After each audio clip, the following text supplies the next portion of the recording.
Hello, Top 10 fans.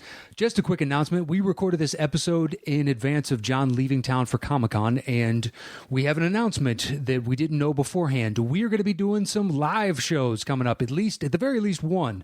We're shooting for the end of August for live in Los Angeles. We're in talks right now with a venue. That's almost a done deal at this point, but we can't officially say where that's going to be. But we're shooting for the end of August for that one. LA is going to happen. There's also 3 other cities that people from those areas all reached out and said, well, hell, if you're going to do it somewhere else, why not come here? And the demand seems strong enough that we might go. So the other 3 are London, New York, and Chicago. So if you want to attend any of those shows, what you need to do is go to facebook.com/groups/the top 10 show with the number 10, and linked to that group are the other 4 groups for those 4 cities. If you just want to go straight to the Facebook page of the closest show to you that you want to attend, it is this, facebook.com/groups, and then it's /top 10 LA, top 10 London, top 10 New York, NYC, and top 10 Chicago. So it's all facebook.com/groups. That never changes. And then you can find all 4 from our regular page, which is the top 10 show with the number 10, or top 10 LA, top 10 London, top 10 NYC, top 10 Chicago. If you have any questions, you can ask us there on Facebook, or you can do it on Twitter. For me, it's at Matt Knost, MATTKNOST, or John is at The Rocha Says, TheRochasAys.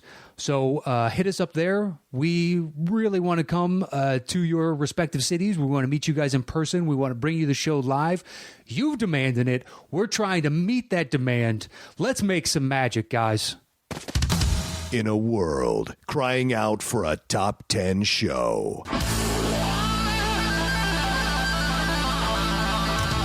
John Rocha and Matt Knost are here to bring you the top 10.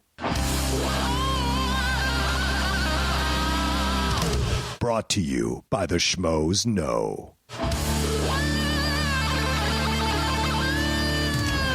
Take it away, boys.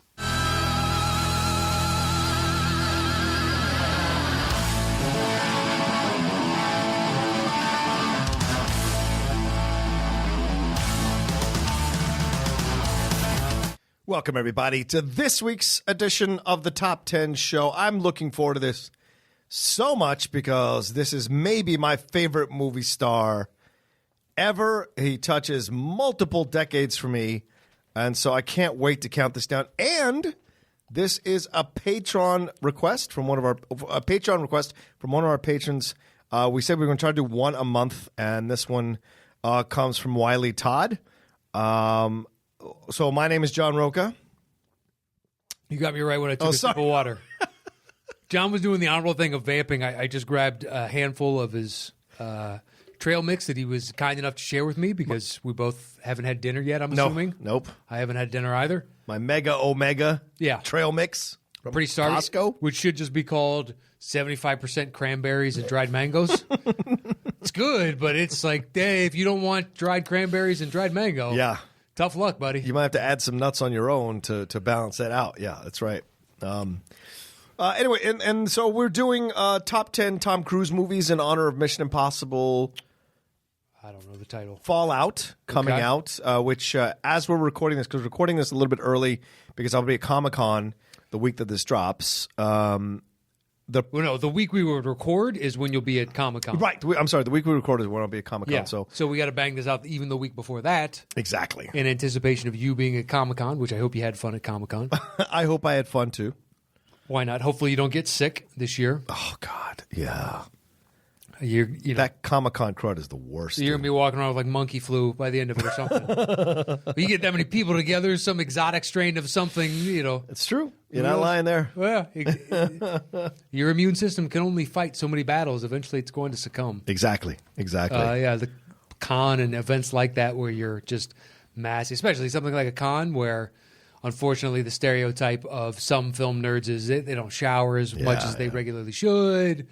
Not using certain health and hygiene products that they should be. I'm not saying it's across the board. No. The stereotype exists. Yes. For a reason. For a reason.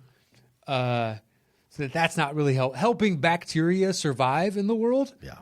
Unless it's like something inside your body, it's helping you digest. It's the flora in your gut. Sure. Some bacteria is deadly. We shouldn't. Right. We should clean ourselves. Yeah. Is what I'm saying. I agree with you. PSA. But for those of you out there. But at Comic-Cons, it's hard to clean yourself when you're in line all day for one thing, or all night sometimes.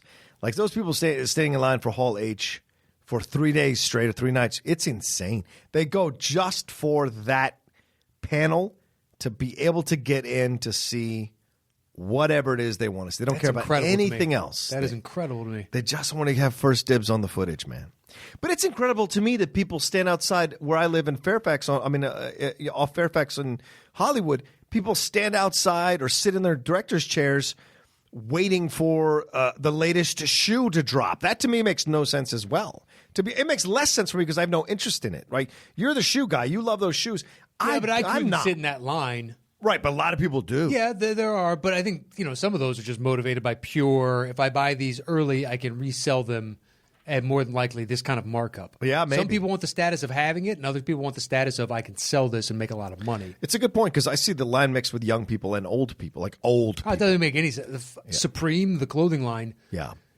they're good at selling Supreme. That's it. Yeah. They put their stamp because they started out as a clothing line and whatever else, and then they've done crossovers with Jordans, Jordan, and with this, and with this, and with this. So their brand is so hot that they actually formed bricks with their logo just on one side. So it's on three sides, or pardon me, on 1, 2, 3, 4 different faces of it. There's the top and bottom, the two sides, the back and the front as you're looking at it.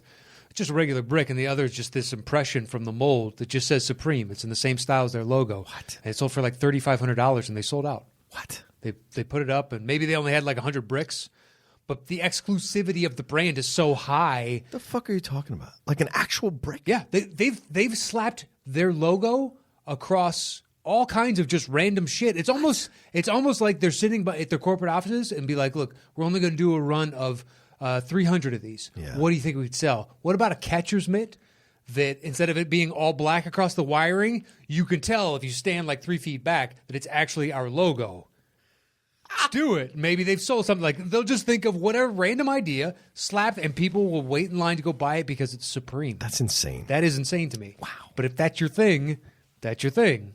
That's your little moment in life that you're happy. So be it. Yeah, I'm always amazed. It's like blocks and blocks of people just walking. Yeah. And I'm just like, I don't get it. I don't get it. I would get it to go in to see the first Aquaman trailer or some footage from the new Wonder Woman movie. I get that because that has value to me in my mind. Whereas these shoes, I could care less. That is the same. It has actually less value on some because I don't like trailers. Right. So that's what I'm saying. Sitting around it's all waiting all day Right. to see a trailer? Yeah. No, thank you. Some people will wait 4 hours outside of a theater to get the shot at tickets for the latest Broadway show. That I can understand. Right? People will sit there for I hours. did it for concert tickets back in the day. Oh, yeah, concert tickets. I remember that. Yeah, having to show up early. There were some people that talk about like we had to camp out overnight because it's just you had to get in line. Then hopefully when Ticketmaster opened up, that you were one of the first few because their Ticketmaster is opening up all around this area at the same exact time. Right. So you need to be in the first X number in this line to basically guarantee yourself a shot if this is a hot enough ticket. And there was always those weird kind of mini battles about positioning and who was standing where. Yeah, I've heard horror stories and stuff. Yeah, I'm sure, dude. Because people are like, well, you got here after I did. You shouldn't be able to move up ahead of line just because you woke up earlier than I did. Or you're trying to snake in front of me in line. A huge fight breaks out. Yep. Like, I get it. If you put it all the time, I think the earliest I ever got somewhere was 6 or 6:30 in the morning for tickets that sold at 8 o'clock. Wow. I don't think I know I didn't do anything overnight, but because it was always a Saturday morning. Yeah. And I'm in high school. I do not want to wake up early on a Saturday, so it had to be a hell of a motivation to get my ass up and out of bed. Yeah. To go down there fucking early on a Saturday. Look, I'm not a cool guy.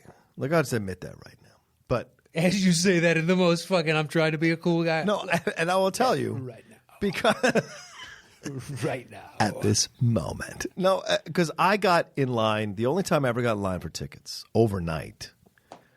And not really overnight. I woke up at 2 a.m. and drove. Les Miserables? What are we talking about? Yes, it is. No. Trying to... Cats? It was Bruce Hornsby and the Range. back in the 80s when they were huge. Interesting. Okay. For the scenes from the South Side tour, which is still my favorite album of theirs or CD of theirs. And I drove down at 2 a.m., woke up, showered, drove the fuck down at 2 a.m., and then sat in my car in line like everybody, like you there was like 6 or 7 people that were there already ahead of me. And then we made this deal with each other, like, you're next, you're next, you're next. So we all had this thing. And then people started showing up, right? And then all of us and those fuckers did a lottery. Oh, that's brutal. Dude. And I was pissed. Yeah, what's the point then? Pissed. I could have shown up at 8 a.m. Well, because I wasn't smart enough at that age. I just kind of showed up knowing that's what you did. Right. And it worked out. Thank God. Yeah, but...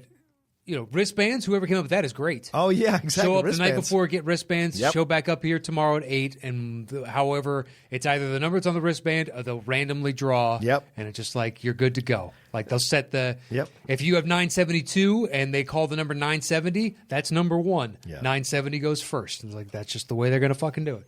I mean, the look on my face, But dude. lottery, dude, fuck you. And I still got lucky because I got front row tickets, but I didn't get front row in the middle. And so it still got front row, though, which was great, at the Patriot Center there at Fairfax, Virginia. But the time between them giving me the number that I got and me waiting for the number to be called, I had the dirtiest look on my face. I was so fucking mad, dude. And I was just staring, and then they called I think it was 7th or 8th, thank God. And just by happenstance, and I got in and got those, but like... I was mad for a good long time because like, you were sitting there for hours. What was the whole fucking point, And this is before iPods and iPhones and any of that shit. So you've got a Walkman with cassettes. That's what's keeping you company, or the radio, the car radio. Hopefully a friend. No, I was by myself. Oh. Yeah. Yeah, I never did the early without at least one buddy. Yeah, that's fair. That's fair. Talk somebody into it. Anyway, so what we're talking about today is the top 10 Tom Cruise movies, as we said, in honor of Mission Impossible Fallout coming out. So our most traversed, revisited, what have you topic. This is our third time doing it. Really? Oh, that's right. Third 'Cause time.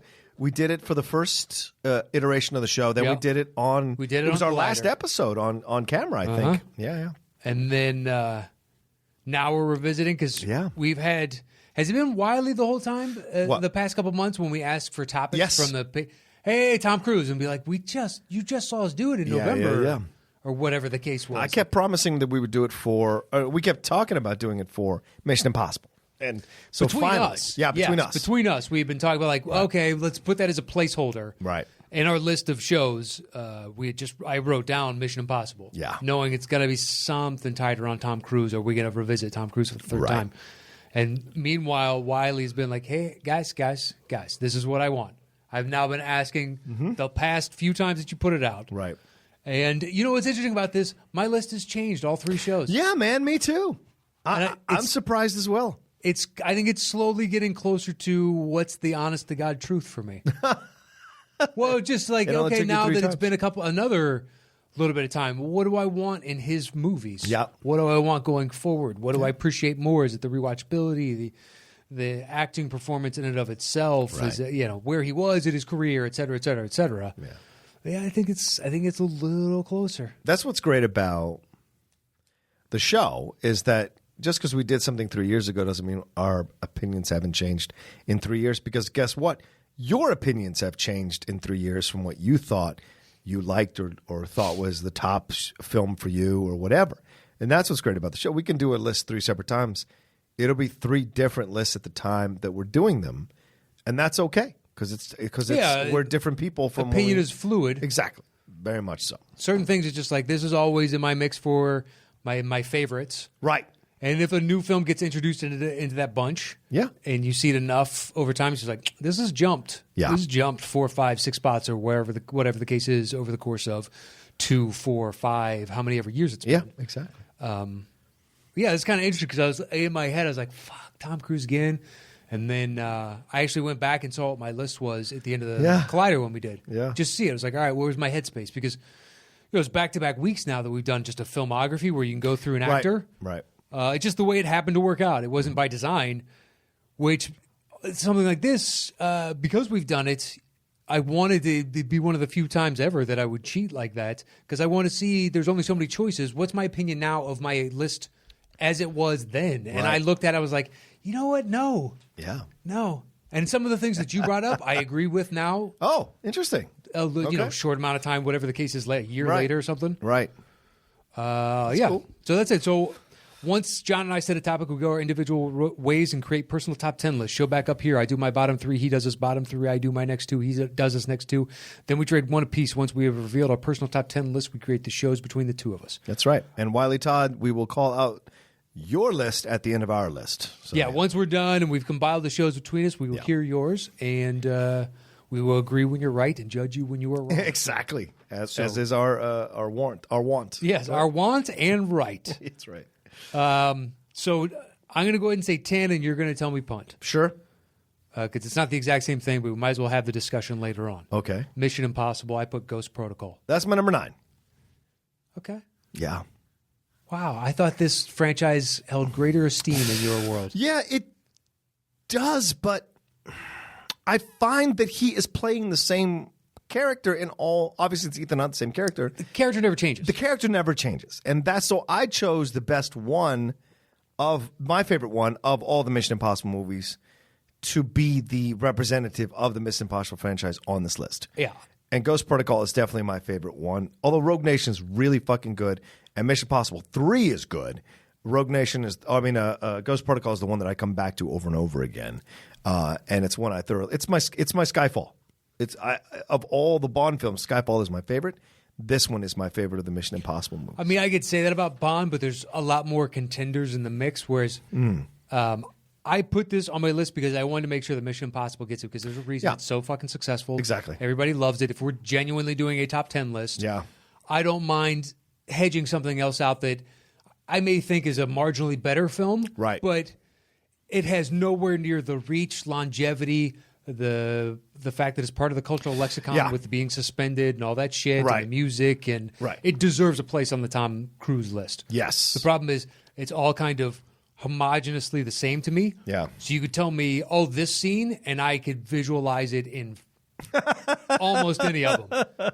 Because there are moments that are specific to films, but there are others it's just like, this is where he needs to get out of a tight spot kind of sequence. Right. And there's that version in this film, in this film, in this film, and in this. It's like aspects of Harry Potter. They all kind of bleed together. Okay. But, I know what happens in Azkaban, and I know what happens at Deathly Hallows, but, what happens in Half-Blood Prince again? Well, that's the one with Tom Riddle. Yeah. That's where we discovered But at the same time, you're like, oh, yeah. We discovered the background of Voldemort. So he who shall not be named. Goblet of Fire, I remember, but what happens in Order of Phoenix? That's when they have to fight Dolores Umbridge, which is the lady in pink. Okay. Yeah. See, but I can. Once you do that, you help me. Right. But they all kind of I know I've seen it. I've seen all of them more than once. Right. And I'm not anywhere near the anal Harry Potter fan that other people are. But you're doing better than I. Well, yeah. Well, I worked in the fucking park. Did. I had no choice. You had the education. I did. By osmosis more than anything else. Doesn't matter. I enjoy the series. This is a good one here, and Rebecca Ferguson gets introduced in this one, and she's coming back for fall. Oh, no, I'm sorry. This is the one with Paula Patton. Okay. Right? And I'd have to look it up. What? You'd have to This was Jeremy Renner's first one, wasn't it? Is the only one. No, he came back in Rogue Nation. Did he come back in Rogue Nation? I believe so. I don't remember him coming back in Rogue Nation. Am I wrong? I think so. Because in Rogue Nation, it was Baldwin and looking that up. Tom Cruise, and Rebecca Ferguson kind of takes that spot from Renner. But look it up. I might be wrong. I thought he was in 2. Because Ving Rhames is in it. Of course, Simon Pegg comes back. Ving Rhames is in it. Yeah. Simon Pegg. Yeah. They've been there a few different times now. Yeah. Let's see. Yeah, Mission Impossible, Rogue Nation, and Ghost Protocol is what we said. Yeah, I know, but I was making and Ghost Protocol. So those are his 2. Oh, it is. He was in that. Yeah, he was in both. He was in both? Yeah, because I liked his comedy. Okay. That's the reason it edges above Rogue Nation. Okay. I appreciated the comedy and still the drama that he brought, whereas he was relegated to this weird kind of, at times, slapsticky. Yeah. When they were in the car, him and Ving Rhames. Oh, right. Which I appreciate the fact they were trying to add a little levity to the overall tone of the movie. Right. I just felt like he was underutilized. Yeah. And this is the one with the Russian stuff, and he's in the prison at the they beginning. go to like Dubai. Yeah. That's the one with Paula Patton. And and then he has Ghost Protocol. Right. And he has to like jump out of climb the hotel building and all that kind of shit. Yeah, which is really incredible. And the guy who plays the villain is the guy who is the hero in the original Girl with the Dragon Tattoo movies. So he plays the villain in this one. And then you have what's her face from the last James Bond film, Spectre. I always forget that French actress's name, but she plays kind of the villain with the diamonds. She's the one that fights Paula Patton in the hotel room. Leah Seydoux, that actress. She fights. Yeah, she's in this thing, and it's and then you get like pressure from Baldwin about what they're going to shut down. Every film, it's like we're going to shut down the MI task force, blah blah blah. So you have all of that. Yeah. But it's really great stuff. Should you guys be operating with this much power? Right. Oh, now it went from the U.S. government to now some international UN type of situation. Okay, and now you guys are deep undercover and nobody knows except for Interpol. Now Interpol's after you. Right. Like, okay, and I know that's going to be the same with this one. Yeah. And I'm sure it'll be entertaining. I hope that it is. The early reviews have been wildly positive. Everyone who saw it last night loved it. So yeah, I know his character is never going to be any real danger, so it's hard for me to. And you could do that to any action star, but for some reason, he's so Tom Cruisian through the whole thing, that he's like impervious. Yeah. Whereas other guys, at least when they get punched, there might be a cut there. Whereas like you're not fucking with Cruise's face. There's a reason he wanted the Iron Man's mask to be see-through. Yeah. Like, this is the moneymaker. Listen, the hidden truth about all these action films that are franchises is all these fuckers should have concussions like 20 times over. Oh, yeah. Vin Diesel should be brain damaged, dead almost, for Fast and Furious movies. Like, there's no fucking reason this guy I'll take your word for it. can still speak English after the shit he's gone some would through. argue if he can in general. That's fair. Although he did do his lines for Guardians of the Galaxy in 18 different languages? Yeah. Which is I am Groot, but still. Yeah. Is that a world record doing, I don't your know. dialogue for a movie? And I want to see what the deal for that is, like what he got paid for that. Because you're supposed to get paid separately for every track you do if you do different languages. I'm sure once they realize that it's only this one sentence in different languages, yeah, we're going to make that part of the contract. But he's got to inflect within, and so the same line. He's not saying I am Groot like the same way 100 times over. I know. Yeah, that's what I'm saying. But the inflection's the acting. It's only one line. Yeah, true. So I would imagine they just built it into the contract as a whole. Like, we're going to ask you how many languages you think you can learn. You will be incentivized. Yeah. You know. Oh, good point. Incentivized, yes. But at the same time, it's not like we can give you the SAG rate on each individual because it'd be cost prohibitive. Yeah. We might, because you're going to want your salary of somehow, some percentage of that on each one of these. Yeah. That shit can't happen. We can't afford that, so you're out of the picture. Or at least you're out of every international cut of it. Well, like Banderas does all the voiceover for it in Spanish. When he does Puss in Boots. Boots? He does the voiceover in the Spanish language but track those are himself. numerous lines of dialogue. Oh, of course. And all that. And his is I am Groot. It's different inflections. Yeah. You're selling it, but it is literally I am Groot. You could bang that out. Sure. In an afternoon. Hey, we need one that's sorrowful. I am Groot. Okay, we got that. We need one that's more this. I am Groot. Inquisitive. All right, go. We need one that's... I've had to do that before on VO. Have you? Yeah. Oh, yeah. Just over and over and over. And eventually you're just like, is this me? Am I not giving you what you want? Or you just have no fucking idea. Do you want to cast someone else? Like, honestly, I'm okay with walking away from this project at this point because I don't want to keep recording it. You've killed the love I could have ever had for this script. Mm-hmm. So what's your number 9? My number 9 is so here's one from your list that's now infiltrated mine. Okay. The Last Samurai. Yes, that is a punt. Okay. Yeah. Because I got back to the rewatchability. You know what? Yeah. That now sneaks ahead of other films for me because I was more willing to watch that again. Yeah. As opposed to something else. Right. Fair. One that's not going to be on your list. Okay. That was not on my collider, and I don't know why. Why? Interview with the Vampire. Oh yeah, that's not on my list. I know that's not on yours. I'm saying it's so not my thing. I like that movie. Listen, when I was compiling this list and I was talking to Snyder and Riley about what was in contention for me, they were both also upset that I didn't have Interview with the Vampire in my top 10 in my head. Like, I didn't show them my list, but they were like, how is this movie so good? How is it not on your list? So I hear you. You know what? It's the first iteration of Tom as a bad guy that I can think of. Yeah. He might have been a bad guy in something because I have to go through his... I mean, technically Taps. Oh, sure. Now I'm trying to think. He fled over to good guy side real quick. Yeah. And has been there pretty much. He's mayor of good guy side. He really is. Has been for a long time. Except for Collateral, which we'll get to later. Well, yeah. If it makes our list. If it makes our list. Sure. Yeah, Interview with the Vampire. I kind of, if you're going to bring this romance aspect of it and trying to, I finally understand on some level how you could romanticize a vampire. Yeah.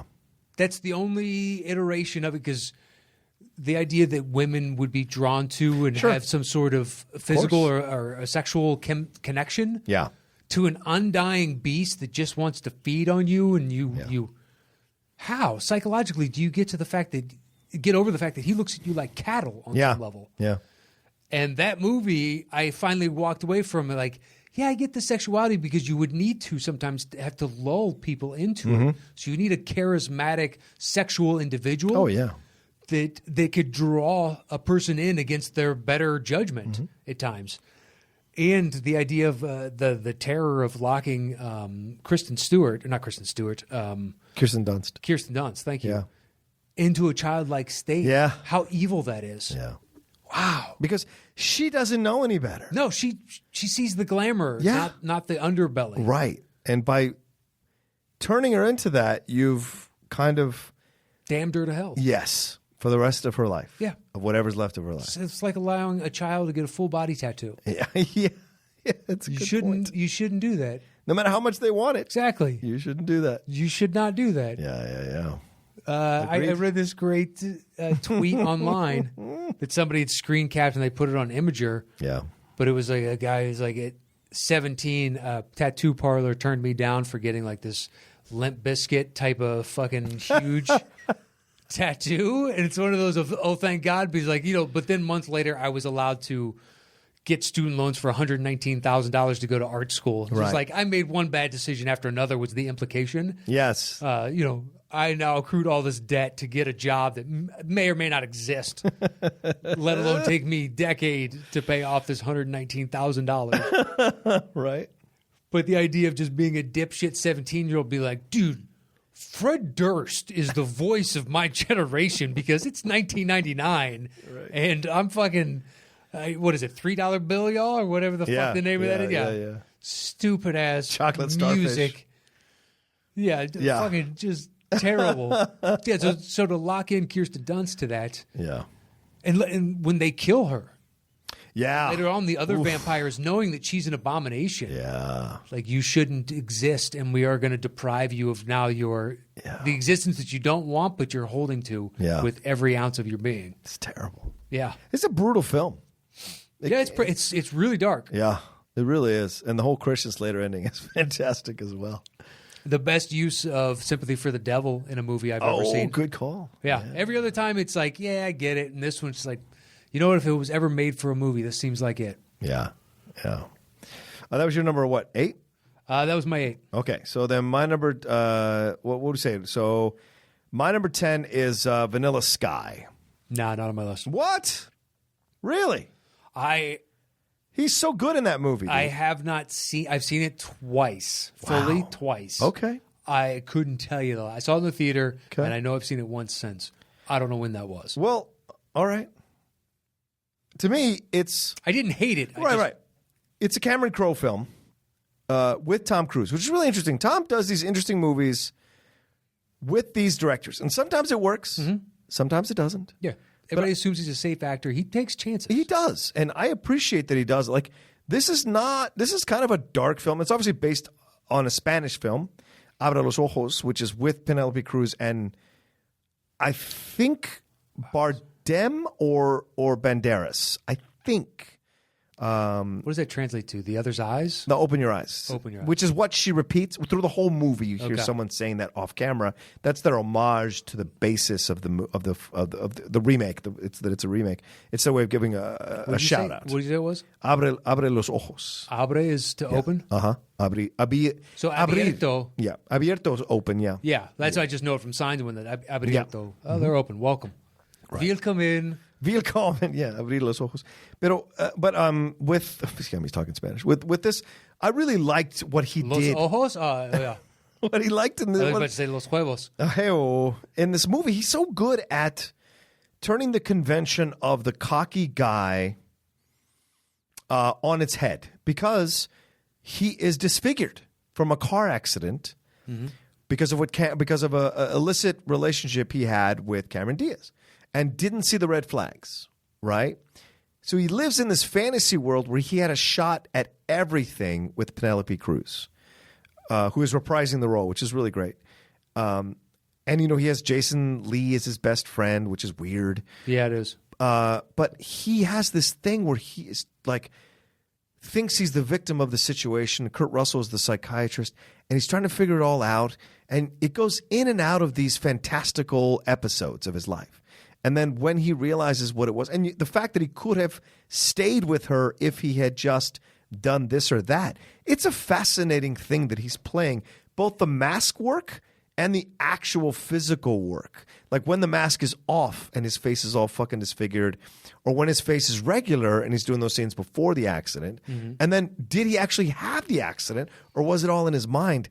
That's what I enjoy about the film. It's a fucking trip. Yeah. And he does a great job playing all the different moments throughout the film. I mean, it came out a long time ago. I was a younger man. I was a younger man. Well, you're saying I'm now more prone to the philosophical. I think you'd enjoy it. Perhaps. Like if you took another turn in it, yeah. Yeah, I don't know. There's always new movies coming out that I need to see, and it just kind of falls by the wayside of I should re-see that. Yeah. There's still a couple summer movies that I haven't gotten to yet that I need to. Not huge ones, but just like I should see that. That looks interesting. Yeah. So to go back and rewatch and also knowing that you've seen it and it's always kind of been like meh. Yeah, that's fair. Yeah, I don't know. Okay. What do you? All right, that was did your 9, right? we did my 9, which was Mission Impossible: Ghost Protocol. My number 8 is Minority Report. Wow. You don't think it's on your list? It's not on your list? It's on my list. Okay. That's your number 8? Yeah. Are you saying punt? Is this the pause? No, this is the face of I left it off because I find the movie so subpar. Yes, it's the look of punt. Okay, fine. Of course, that's what number 8. Simply a punt would do. All right. Abre sus ojos. Oh, very good. Look at that. It is sus. It's not. Yeah, That's still it the is sus. formal. I could say tus. Tus, you could say tus. Yeah. But are we friends at tu brute? Are we still friends in this moment? That's Latin. I know, but I told you about that Larry David joke. It's the best of the original Curb Your Enthusiasm when it was just a half an hour idea and they weren't going to turn it into a show. Oh. His comedy special, so they show him on stage. Yeah. And it's a throwaway joke. They only show that joke of his stand-up, and he's supposed to be warming up to do a special, and the special is about the behind the scenes, nothing. Right. And so they show him on stage, and he's like, "Et tu brute." Don't you think that we're kind of past the informal 2 at this point? Cut. They don't go back to it, and I've always loved that joke. He's like, yeah, you're kind of right. I don't know if we're still buddy-buddy at that point. That's brilliant. All right, what's your number 7, man? My number 7, sure as shit, is a Minority Report. Oh, hello. A Few Good Men.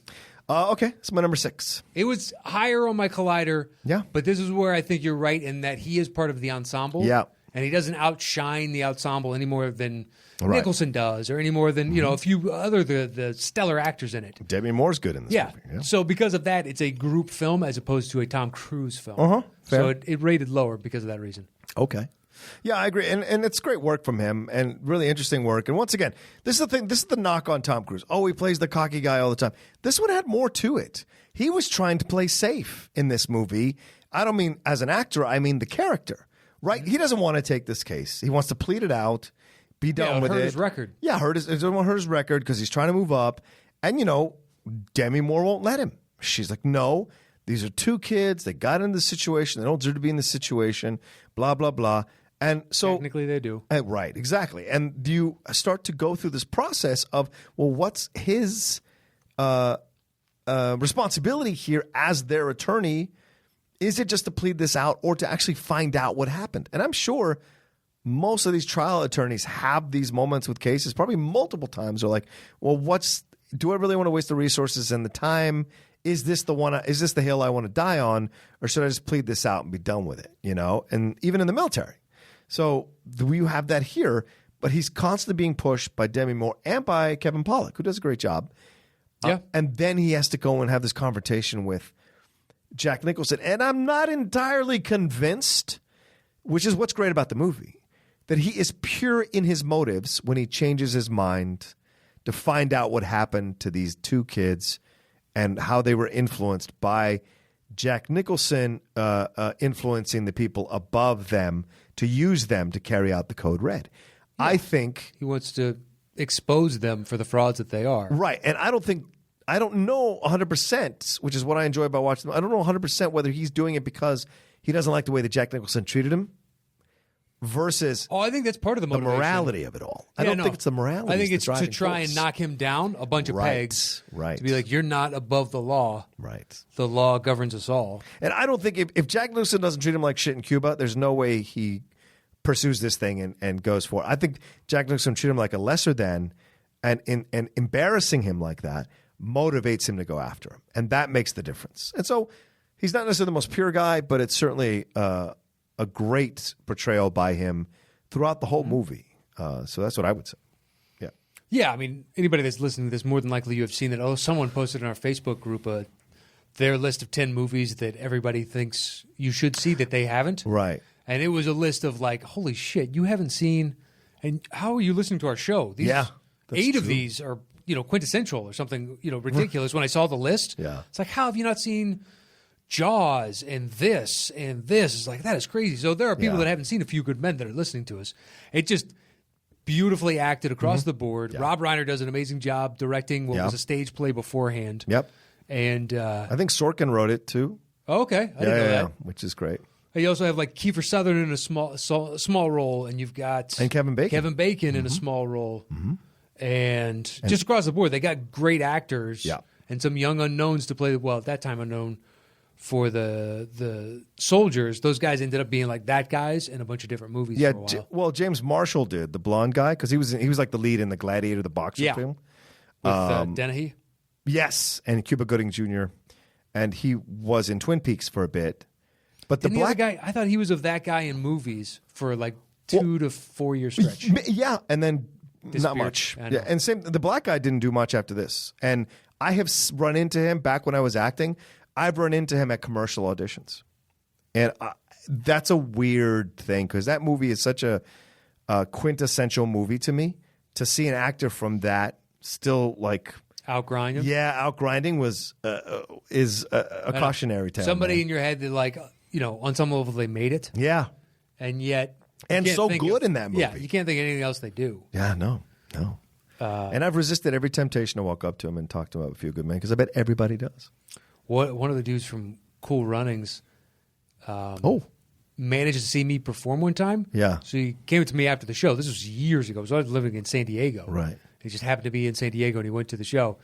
And came up afterwards, and he's like, "You were so good. What's your name?" And we ended up talking for 10 minutes. I was like, "Trust me, I know who you are. Like, you're in one. I love Cool Runnings. Right, you do. I know you're the entire arc of your character, et cetera, et cetera, et cetera.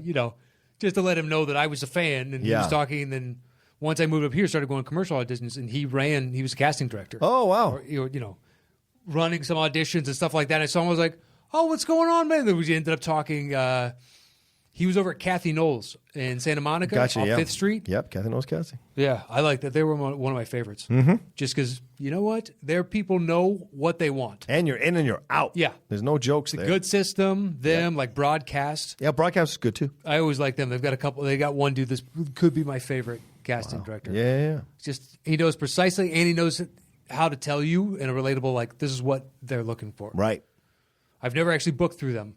To him or Kathy. I've booked through so many others, but they're still my favorites because when I walk out of there, I'll be like, I gave them what they asked me for, and they know it, and I know it. Right. That's all I can do. Yeah. I've gotten close fucking countless times. Yeah. It is not fun living in Silver Lake, driving to Santa Monica back and forth and back and forth. Call back. Fucking this, that, the other. It's annoying, dude. It is annoying. I used to park over by that Panera and just walk over to Kathy's. Oh, yeah. Yeah. I forgot about that. You get 2-hour parking over there for free. All right, that was your number 7? That was my 7. What's your so 6? My 6 is it going to make your list? Oh, boy. A little cold trickle action. Are you fucking kidding me? A little fucking Days of Thunder. You're such a nut, man. Dude, this movie. What's your cocktail? Number 4 is Cocktail? This movie What the fuck is wrong with you? shit. You are insane. Top Gun is a better movie than this film, and I bet Top Gun's not on your list. It made my list. Go ahead. Did this almost end up higher than Top Gun? It came fucking close.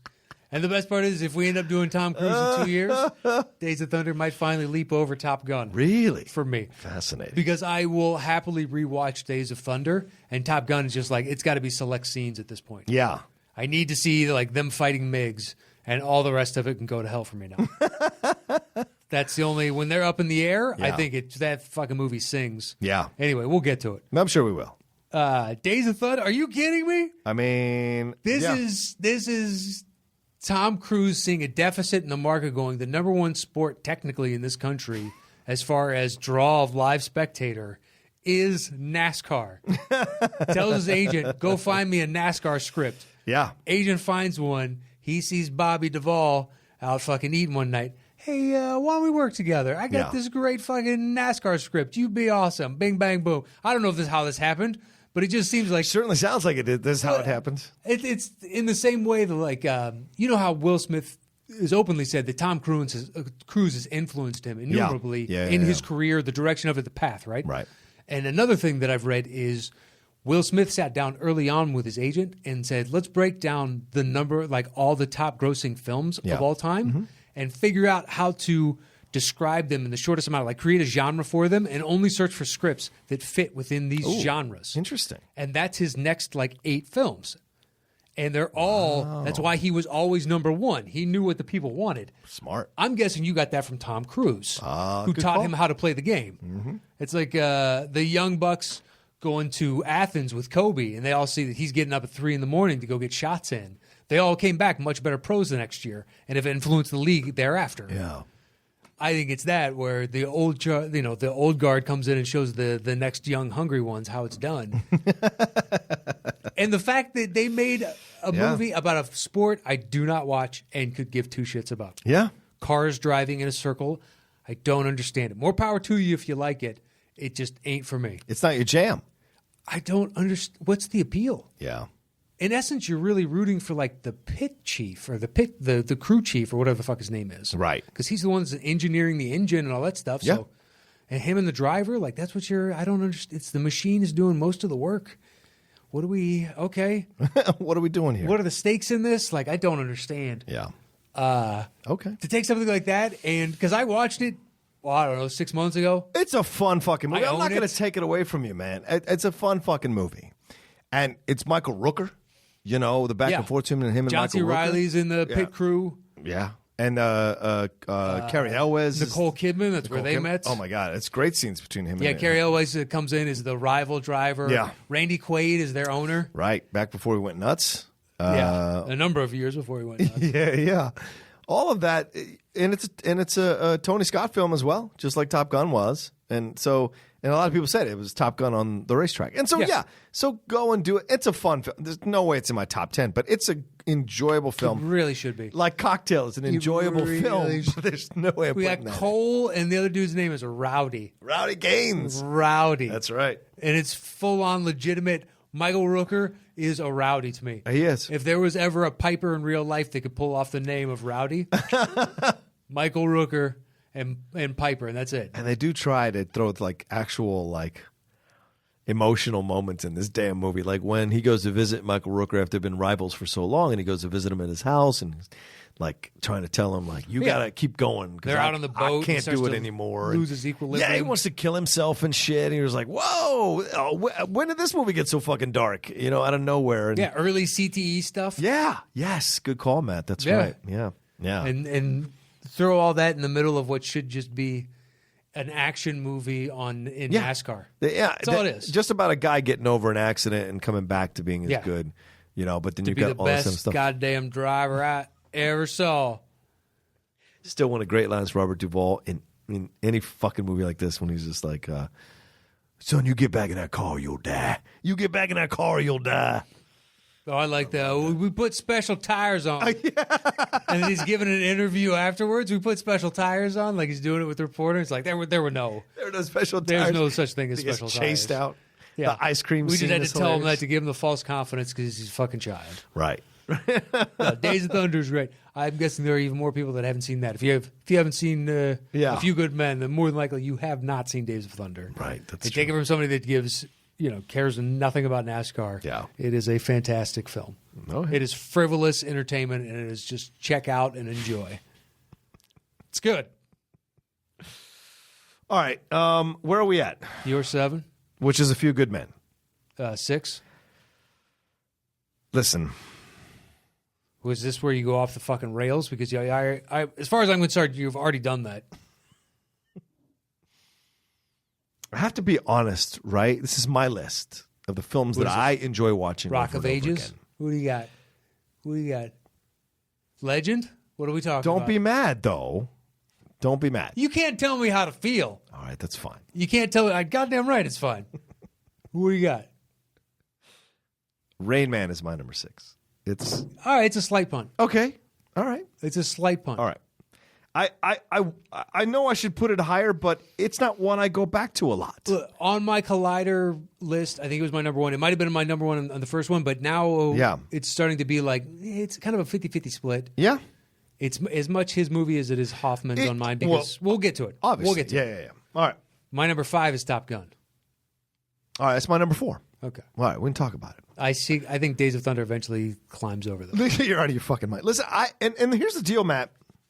I had to make myself put Top Gun on the list, because when you break down the acting in Top Gun, he's not necessarily a great actor in Top Gun. The film itself is fantastic, and I love it to pieces for the overall thing that it is. Like, we just did it on the Cinephiles. I begged him to do it, and so we did it. And it was actually a lot of fun to talk about the film and break it down, all history and everything Who like was that. the guest, if I can ask? Did we have a guest? When does my episode come out? I don't want to tip the movie if that's something. It's coming soon. It's just, we shot that a while ago, and it's like, I wonder the turnaround on this. I wonder what it is. We're just about to drop the one we did with Kim Masters, and we recorded hers before we did yours. Okay. I'm not demanding it come out. It's just no. It's just we the like to production bank value. these. Because Steve takes such a long time to do them. Yeah, because he lays down the scenes and everything like that within the actual film, within the actual podcast. He does all this editing to it that we don't do for Top 10 because we don't need to. But he likes to do that to make it seem like it's a labor of love. Yeah, exactly. Well, not always love, but yeah. So. Because it's a lot of work for him, so sometimes he's aggravated about it, frustrated about it. Yeah, exactly. Yeah. So it has to be a labor of love. Otherwise, why are you putting yourself through this much work? Fair. That's actually a good point. Because it's not like he's making 6 figures or something for editing all this down. No. But I always tell him that he is doing more work than he needs to, because it's our personalities and our knowledge that people want to hear on the Cinephiles. Just like it's our personalities and our knowledge people want to hear on Top 10. It's a different chemistry show. If they want the movie, they can watch the movie. Exactly. So, but Steve's very in a good way, wants to produce a good product when we put it out. So, anyway, what was that? We're at Top Gun. That's right, Top Gun. I mean, come on. This film is quintessential 80s. It's my favorite 80s film. It's just... The problem is outside of when he's in the air, when they're actually dogfighting. Yeah. It's basically like a glorified Calvin Klein ad or something come to life. How dare you? When he shows up and he just rolls up on his motorcycle and his hair is perfectly coiffed and he gets out, he's just looks like an advertisement. That's how we did it in the 80s, and the utter lack of sexual chemistry. This is your opinion. Look, when it's like the they two have of them sexual chemistry. In the classroom, kind of, and in the elevator, yes. Yes. But the story is they shot in silhouette because he was already off on his next project. He was. And he didn't match. I think that to pull off the sexual chemistry between the two of them was impossible, given the certain factors that are out of the script's control. If you want these specific individuals... What are you talking about? Well, she... prefers a certain thing. Not saying that she's not a good actress enough to pull off, but I'm saying sexual chemistry is... She had sexual chemistry with Harrison Ford in Witness? Something in and of itself. Well, Harry Ford might have more sexual chemistry with her. Maybe they just spoke to each other better on that level. Sure. I don't know. But she's also older than him in the movie. I wonder if she's coming back for Top Gun 2. They haven't said she's coming back. Or Meg Ryan. She looks nothing like herself. Though. Yeah, not anymore. No. But she ain't like Kathleen Turner. No. That's a whole other person. Yeah, well, kind of. I mean, it's hard for me if you just showed me that and said she was in Top Gun. If I didn't know her over the years, it would be hard to reconcile. Just because she's cut her hair short, and that was 30 years ago, and she was already in her 30s at that point. Yeah, she was. Yeah. So, and she hasn't had the. Well, Tom's no spring chicken. I know, but he's also probably invested how much money into his face. That's true. Of what moisturizer and this technique and that and everything else. And working out and everything else. Yeah. That's a good point. We'll see how Kilmer does in the film, too. That's going to be interesting. He's recovered from this throat cancer, which I'm happy about. Fully? I heard him on the radio. He was on, there's that former Sex Pistol that has a local radio. Yeah, that guy, yeah. Yeah, he showed up on that, and I was like, oh, my God, that's Val Kilmer? Yeah, well, he's doing his Mark Twain play again, so I can't imagine that he wouldn't be able to do it. Good for him. I hope he comes back fully. Good for you, Spider. Good for you, Spider. Anyway, and the film is just, I don't agree with Matt, the sexual chemistry thing. I think he was doing Legend or something like that. I believe it was Legend because he had long hair or something. Right, and which is why... Just the music doesn't take you out of it? Are you fucking nuts? Walk into some more. That is, dude, you're just from a different time, man. Do you know how many times I had sex to take my brother away? I had sex to take my brother in high school, man. That was the time. That's what you did, son. The 80s soundtracks were great for that, man. And then the homoerotic volleyball scenes, which everybody has talked about, but we were more innocent back then. The weird scene in the showers, locker room, whatever the case is. Why are we all shooting the shit with our towels? Let's put some clothes on. This is what dudes did back in the 80s, man. We didn't have that really, when you were in the military, did you guys sit around in your towels and just kind of gab for a while and talk shit? Not going to lie. Every once again, sure. No, because we didn't have a locker room. So if we had a locker room, maybe. Because, that essentially was like a locker room. That's what they had out there on the shelf. But I don't know if that, what I'm saying. I was in the military in the 90s, A, and we didn't have a locker room, B. So, but yes, guys didn't walk around their towels and hang out and having conversations in the fucking common room or some shit. Yeah, no. That's for sure. So. I've never been. I don't know. Just always struck me as strange. And by the way, people should know there's no such thing as a Top Gun award. They made all that they up. Don't give up, nope. give out. They made all that up for the movie. I'm not surprised. Yeah, all of that was bullshit. Because the last thing they want is these people learning to compete against each other in planes. That's the last thing they want. Them taking chances. Yeah, flying $4 billion aircraft around and trying to outduel the other. Exactly. A bunch of 19 and 20-year-olds. This is the last thing you want. So I know a guy that used to be a fighter pilot. Oh, yeah? Now he's retired and he flies, 747s or some shit. Right on. But yeah, that's what I knew him in college and then didn't talk to him because he went to school with some friends of mine, but I'd visit my friends all the time because numerous of them went to this one school. Right. So I'd be like, I'll come to you guys, every 3 months, go out there and hang out with them, my high school buddies. Right. And he was one of their friends. And he's like, oh, what's he up to? He's like, oh, he's a fucking, a fighter pilot. Right. And you're like, whoa. Dude, I haven't seen him forever. Okay. That's intense. Fighter pilot's intense, man. All right, that was your number 5? 5, yeah. Okay. What's yours? My number 5 is Last Samurai. Okay. I love that movie, man. And that's better than Minority Report. Yeah, for me it is. It's because I have a samurai thing. So for me, it's a huge thing. Like I own a lot of samurai movies, and I think what Edward Zwick does as the director of this movie, he really brings out. And so some people get me, it's a white guy. I was about to say kiss my ass with that shit. I really don't. It's not the same thing because he does not save them. The samurai still die. It's got that closing scene where he literally looks right to breaks the fourth wall. He's like, I am the last of the samurai. He does not say that. Oh my God, Tom, that is so racist. Why did they include that? Oh my God. That never happens in the damn movie. What kind of weekend? Stop lying to the fans. Or Breakfast at Tiffany's shit is this? What if he just went full bore? Oh my God. Oh man. I can never watch that movie. I watched it once, never again. The fact that I know that exists, just pure racism. If they should release a version of that movie without any of the Mickey Rooney scenes. Well, you can't. I think you wash should be away able the to. sins of the past like that. I think you should be able to. If you're going to continue to make it, you got to put it out with it's like Song of the South. Oh God, yeah, Song of the South. Yeah, Yes. Song of the South is brutal, but I've seen it a couple of times. It's like, listen, you have to see it for what it is. When it came out, yeah, it's some of the worst stereotypes you've ever seen. Some of those old World War II Looney Tunes cartoons, the propaganda stuff. Yeah, they're unsettling, dude. Even Well, the stuff beyond unsettling. Even It's the racist stuff, as shit. Even the stuff in the Looney Tunes stuff that isn't like just drawn, like the actual animated cartoons. Yeah. Have some like really terrible Asian stereotypes. But at least Warner Brothers has done I think the more honorable thing of saying, when they put it out, listen, Yes. you have to understand where society was. We're not upholding the views of this, but at the same time, we feel that whitewashing the past, it does a disservice to us all. And whereas Disney is just like, we're never going to show that. Yeah, again. Disney's very That protective. doesn't exist as far as that is not canon. And you're like, nah. That's the Rocky V of our Disney movies. Yeah, it never happened. Yeah, I appreciate the Warner Brothers attack on that.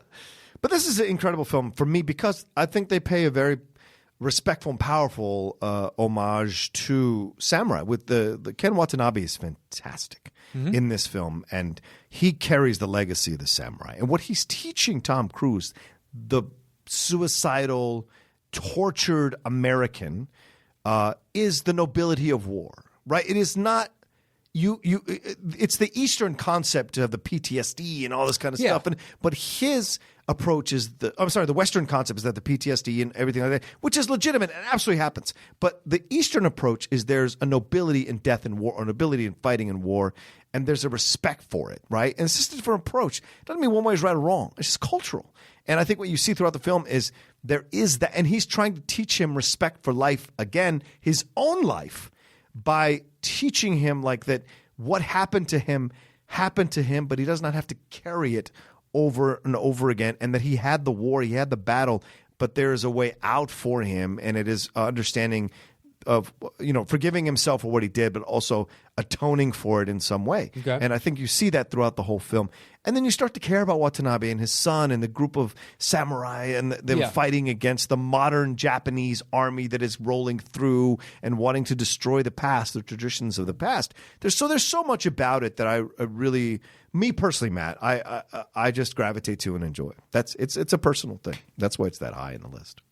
Yeah, I think the disillusionment and PTSD aspects and all that is from fighting a war that you didn't understand what the purpose of was. Right. And that's where Tom Cruise was coming from, as opposed to fighting for your rights as an individual or what you believe in. Right. It's much easier to have honor and dying for that as opposed to I fight because they say I have to fight. Right, which is what he gives him when he fights again. He gives him the ability to fight with honor on the battlefield. He opens himself up to the reality of, no, this is why we fight. Yeah. Or at least why we should fight. And he gets to take out his revenge on the guy who made him do the things that he did in the battle initially, in Tony Goldwyn, who plays a great villain.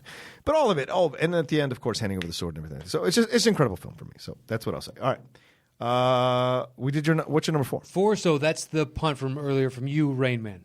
Okay, go ahead. So it was higher, but I think the fact that everybody gravitates towards it being a Hoffman film, but Cruise's character has the actual arc. Right. He's the one that has to start at point A and grow and change so that we as an audience, because I've never been around somebody that's like that. Right. And never even really thought about. I mean, technically I have. Like my parents used to volunteer for Special Olympics when I was a kid. Oh, okay. But not to the degree that we're taking a cross-country trip and I'm getting to know this individual and finding out who they are beneath the mask of their disease, like who they, as opposed to the idiosyncrasies that they're living through, if that makes any fucking sense. It does. So I've always thought of it as a Cruise film because the character actually has to evolve and metamorphose, I guess, into something later on, to change. And I appreciated that about it. Yes, Hoffman's performance is brilliant, and it does overshadow Cruise's. Yeah. But it doesn't, to me, diminish. Just because it overshadows, it's asking more of the actor because I don't know what that is to be. Right. So to pull off that in a realistic fashion that as a viewer I can understand is kind of difficult. Whereas Cruise, I know hypothetically people like that. Yeah. But at the same time, I appreciate the acting that he had to do in it and go to change the audience perception of him from just a douche to something that you could identify with. And he's not a terrible person. It's just you didn't know him before. Right. Just the way he's doing it with Ray. He thought of Ray as a burden as opposed to the joy of the fact that you now have a brother. And it's great that I'm not alone. I actually have a brother. Right. Well, and he had to confront the memories that he had kind of buried about his brother. And he was able to live this very selfish, self-centered life because he had buried the past of his brother away. So there was no responsibility. He didn't go visit his brother in the institution. No, he didn't do any of that. Yeah, he buried him in his subconscious. Right. And so he went off and was doing these shady deals for cars and whatever and I don't becoming understand how a you grifter. make money in that, but all right. Yeah, it's basically a grifter. And it's this possibility of money and the fractured relationship with his father, all of that he's confronting with his brother. And his brother gives him another perspective to look at this relationship that he thought he was being neglected by a father who didn't care about him. But the truth was the father had spent so much time trying to make sure Raymond was okay with the world because he was the damaged one in a way that Tom was neglected. Tom's character was neglected. And so there was a natural anger that was built up there because he didn't receive the attention he might have needed because... Yeah, he felt he deserved. Exactly. And so you have all of that coming out. And you see that subtly with Tom Cruise's performance change throughout the movie. So that when you get to the end and they have that head-to-head moment when they touch heads, fuck, man, that's a great moment. It's so earned when it happens, too, through everything they experience, from him being kind of a douche to him, trying to use him to count cards and do whatever, and then Valerina Golino, the actress, trying to make sure that he sees there's more here to Raymond than what he's giving him credit for. Yeah. And then eventually they have to establish this relationship and break through all that stuff so that he doesn't want to let his brother go. And so it's very powerful what he does, man. That's Yeah. So what's your number 3? My number 3 is Edge of Tomorrow. Wow. Is that not on your list? It's Minority Report. It was either Minority Report or Edge of Tomorrow. Because it's essentially, to me, the same character that he's playing in both those films. What? So for me, that's the... How is he the same character? Well, all right. How that? Yeah. Oh, that doesn't make a lick of fucking sense. How is he the same character? It doesn't have to make sense to you. It makes sense to me. He's the same character because it's 2 sci-fi films. Yeah. Right? One is what? He's trying to figure out what's happening, and there's some shit going on, and he's trying to solve a mystery. Yeah, no, yeah. The other one is some shit going on, and he's trying to solve a mystery. Bullshit. What's the difference? Bullshit. Because, in Edge of Tomorrow, he starts off as this self-absorbed, narcissistic, fame-seeking asshole that is only there to cover the end of the world. Okay. He doesn't want to actually do anything to stop it, and then gets thrust into action by Domhnall Gleeson, saying who's the head of UN forces or whatever the case is. It's Brendan Gleeson. Or Brendan Gleeson, sorry. Domhnall's the son. Right. That's out leading against this alien invasion, and he cowers. Yeah, and then it's Groundhog Day. He plays against type, and then it's Groundhog Day thereafter. I love the movie. Don't get me wrong. Didn't even make your fucking list. Yeah, to me, it's either Minority Report or Edge of Tomorrow, and I find that it's called both. It's called both. Well, that's this. Listen, this is the thing about Tom Cruise. There's a treasure trove of movies to choose from, bro. Yes, and Edge of Tomorrow is in his top 3 at this point. That's in Matt Knost's all time. Top 3 of all time. Look, listeners out there, let's fight John collectively. Oh yeah, please, let's do this again. Let's fight John collectively. New. The fact that you have omitted one of his best movies in the past 5 years and will go down as one of his most rewatchable. It made no money at the box office. Who gives a shit? But what you just said, it can't be the most watchable if nobody fucking watched it. That makes no sense. I said rewatchable. Well, you can't even rewatch something you didn't even watch the first time, can you? What are you talking about? I'm telling you, not enough people watched it the first time to rewatch it. Become a huge hit because people discovered it on DVD. Yeah, and great, it became a cult but that's classic. not happening with Edge of Tomorrow. Yeah, okay. They're talking. They've been floating for years about making a sequel. Yes. Whether or not that happens, who knows? But I think because it's Tom Cruise, in the long term, people will watch this. They didn't watch it the first time. It's ridiculous. They didn't even watch it the first time. Why would they watch it the second time? And it was a box office failure. We have talked about it on this show. Whether or not you remember it is a different discussion. I love the movie. I've said this already twice now. So much so that you have 10 other movies above it. 10. For different reasons, yes. Wow. Edge of Tomorrow, for those listening and agree with me, which is probably somewhere in the ballpark of 99.9% of you. Sure. Let's all let John know how severely wrong he is on I'm this. surprised that you kept it at 99.9. I appreciate it. You know what? Not everybody is chemically balanced out there within their, frontal cortex, whoever's making the best decisions. You're the science guy. You tell me. I don't know about what hemisphere of the brain does what. The medulla oblongata. I'm not entirely sure. But there's got to be at least a few other people that could Listen, I had a hard time keeping it off. I really did, but I felt Minority Report was more. What does a hard time mean? Well, it means that I love the movie and I defend the movie to many people because it didn't find success in box office. It doesn't make your top 10 list. There's so many people that don't see the movie or didn't like the movie that I have discussions about. Didn't like is wrong. Well, I'm telling you what they tell me.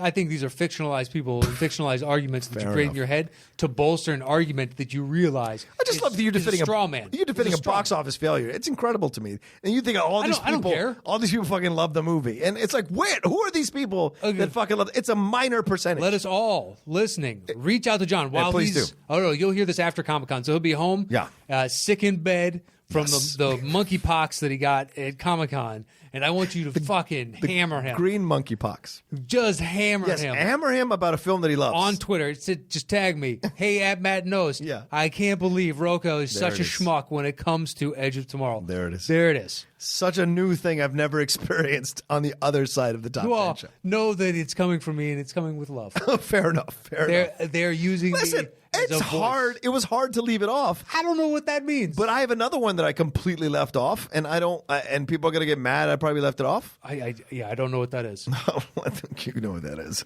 But yeah, so go ahead. Go ahead. It's a great film. Yes, it is. Emily Blunt's amazing in it. Blunt is great in it. Totally believe her carrying this anime sword around. When I saw it in the promos, like that is the most ridiculous thing I've ever seen. And you see the movie, like, that's fucking brilliant. Of course, she can wield that. I love the progression of the story, and I appreciate the ending. You could have gone a completely different way with it, and I understand that choice. But I felt it was deserved where they got to in the end. I don't want to ruin it for like the 5 people out there that haven't seen it. Yeah. But for the other, 17 to fucking 20 mil. Yeah. Whatever. There are, it's a Tom Cruise. I bet you there's a couple 100 million people that have seen that movie. You're out of your fucking mind. Couple 100 million. If you think it's a couple 100 million, you're out of your fucking mind. Maybe with DVD, Blu-ray, pay subscription, repeat. If there was those kinds of numbers, they'd have already greenlit the sequel. Well, no, because I'm letting you know. Once you, I think it comes down to his plate is full. He's got so many Mission Possibles on the docket. Sure. He has to do that Mummy film that everybody ran out to see. Well, he was going to be spearheading the Dark Universe. We're going to roll this out with him. So I can understand why you put other things aside when you are going to be the Robert Downey Jr. And get a back-end cut of all these films if they blow up the way that you're anticipating. Right. No, it's a good point. That's all that's holding it back. Just please let John know how absolutely crushingly incorrect he is. What do you have at 3? $178 million budget. It made $100 million. It made $370 worldwide. So just in box office, okay. Just in box office. DVD sales, and then give me pay subscription sales, and give me 10 cents on the DVD sales. All right, what's your number 3? What's your number 3? See here. Well, let me hear that it's so Magnolia. Yeah, no. You're telling me that's better than Edge of Tomorrow? He's doing. Are you fucking crazy or something? What he does in Magnolia, he got nominated for Best Supporting Actor for. It's a fantastic acting job that he does, and it completely changed people's minds about him as an actor. It's an incredible performance he does in Magnolia.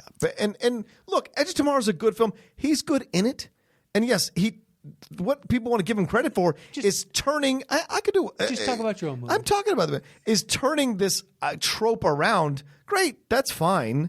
But once he turns the trope around, it becomes Groundhog Day, and I already saw Bill Murray do it. So to me, what's interesting about Magnolia is that you have this him like legitimately working out his father issues that you read about later in profiles on him in this movie. And you can see it in how he's dealing with Jason Robards. You can see it when he starts to deal with the uncomfortableness of the reporter, calling him out on his shit and the back and forth there, so that when he has that breakdown in front of Jason Robards, trying to come to terms with why he's such a damaged human being and why he promotes this idea of respecting the cock and blah, blah, blah. It's all a veneer to cover up a really hurt and damaged boy who never found the connection with his father he was looking for. So he became this other abrasive, aggressive, pugnacious character so as to never be hurt by anyone ever again. And it isn't until he has that monologue and has that breakdown in front of Jason Robards that you see this other side of him that was bubbling up below the surface the whole time. And so that to me is why Magnolia is such a fantastic film. So you can agree or disagree. I'm just telling you. The fact that it's not on your list is an insult. It's not, because It's a motherfucking insult. P.T. Anderson is in my top 5 favorite directors of all time. Right.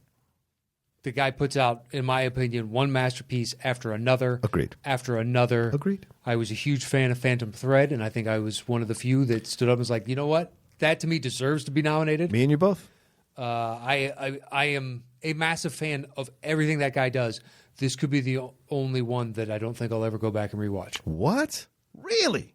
I own And this all fucking the movie. rest of his, I find endlessly rewatchable. I don't understand that. The Master I've seen 10 times, 12 Master's times. great. Master's great. great. There Will Be Blood 15 times, 20 times. Someday we need to do a Boogie Nights of commentary. 30, 40. Every other of his films, I am more than happy to rewatch for the rest of my life. Magnolia, just no. You left Punch Drunk Love off the list. What Punch Drunk? I've seen it more than Magnolia, and I will happily go back and rewatch that.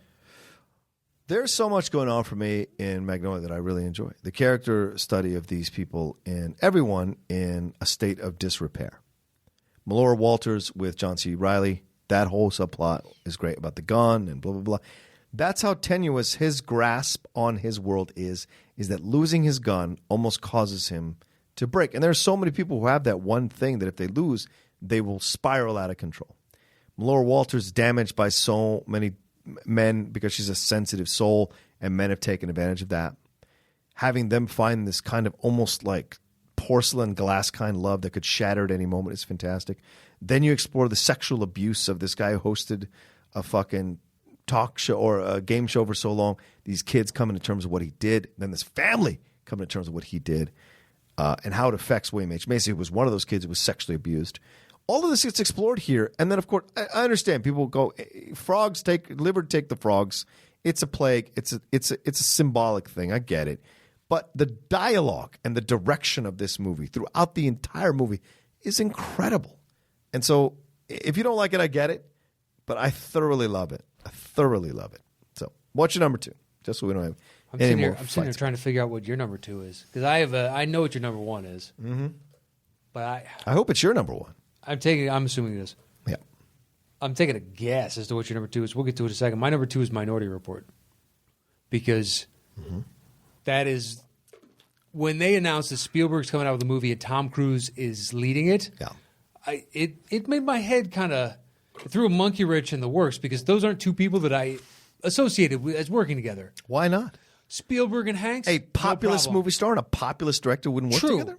But a populist that tends to make family fare, and Tom Cruise who just does, stellar action films, whatever else. Mm-hmm. But I never thought of Spielberg as making action films, even though he did. Yeah, Jaws and the Indiana Jones series. Duel? Yes, fully. But for some reason, it didn't exist in the same hemisphere as Tom Cruise. And then to see something that succeeds so well, even with like the future tech and where they were trying to postulate as to what we would end up with in regards to computers, advertising, facial recognition, driverless cars, like all that shit is now closer and closer to reality. Whether or not it's worth it monetarily for us, like all the cars on the specific highway. I don't know that makes sense, because that would cost an astronomical amount of money, and just that there's no way our bureaucracy is going to pay for that shit unless it all gets destroyed and we have to rebuild anew. But we're going to use current infrastructure and just keep slapping Band-Aids on that until it fails us. Yeah. But over and over. Plus, I like the story and the question that it asks of, is someone still guilty before they've actually done the act, even with 99.9% accuracy as to whether or not you can forecast their future intent? Yeah. they still haven't broken the law. Right. So what is the morality to this? And I even watching at the time, I was like, wow, that's an interesting question because yes, they're going to get it right way more often than not. But the few times they do get it wrong, now you're imprisoning some person in a Halo type situation for the rest of their lives as they slowly decay and their mind is just lost. And then there's the theory that he's actually been haloed. Once they catch him, he never actually makes it out of his cryo. Yeah. That's all his brain dying, trying to wrap its head around the fact that it's just going to live like this. So it conjures this beautiful reality. Yeah. But that, what would you do? Which side would you vote for if you were a senator and they're bringing this before you a proposal about precogs? Okay. Do you vote for instituting, even though you know that 1 out of 1 million you're going to get wrong? It's a good question, right? I mean, we don't get political on the Top 10 show, but we see this happening now. This idea that they're separating the immigrants coming because they don't want to have the MS-13 people coming over. So they essentially are trying to stop this from happening by everybody blanketing being like not allowed in the country or separate at the border so that you don't have that possibility. Now, you have no idea if these people are going to become this, but the fear that they might is what motivates this policy. True. So, in essence, you see it happening now, and you see the reaction. Well, the difference is, though, the policy now, the one that you're bringing up, the sentence isn't death by solitary confinement. For the rest of their lives. Are you saying? Okay. I'm saying the stakes between the two choices. Which one? What's currently happening versus the fictitious world. Yeah, and I'm telling you, there is death happening now. If you read these articles in depth about what's happening with the separation and these kids are being kept in cages with no food for 4 days or something, there's possibilities there. But the question is, would I go with the precogs? Yes. So it's a difficult question because you'd like to stop all crime, but is stopping all crime removing free will entirely? Because you may think in a moment you're going to do it, but you remove the ability of the human being to make the decision, good or bad. Yeah, choice. Choice, exactly. When you remove choice, then what you've done is turned people into cattle, in essence, who believe that they're living a life that they can control, when in fact, if you have a breakdown, an emotional breakdown, you can be sent to jail for the rest of your life in a moment. But why not, do a hybridization of it and say, we're going to institute this, but then if we know that you're going to do it and we can helicopter in and stop you, as we're coming in, we're going to blare this very distinct, like Benny Hill music. So like a fucking carnival music. Sure. So as a Pavlovian response, you understand, you've been conditioned from an early age or whatever the case is. When you hear this, that means it is us and only us. We are the only ones allowed by law to play this specific sound note. Right, but you're still removing free will because you've conditioned them from birth about the song. We're reminding them of the fact that you have a choice within this. You can still go forward, but we will stop you. We are here. We're right outside the window. Right, but I think instinctively you always have a choice. Yeah, I don't. I think depriving that one person out of 1 million of the rest of their life is too much. That's what I'm saying to you. That's why it concerns me too. Like this idea that you would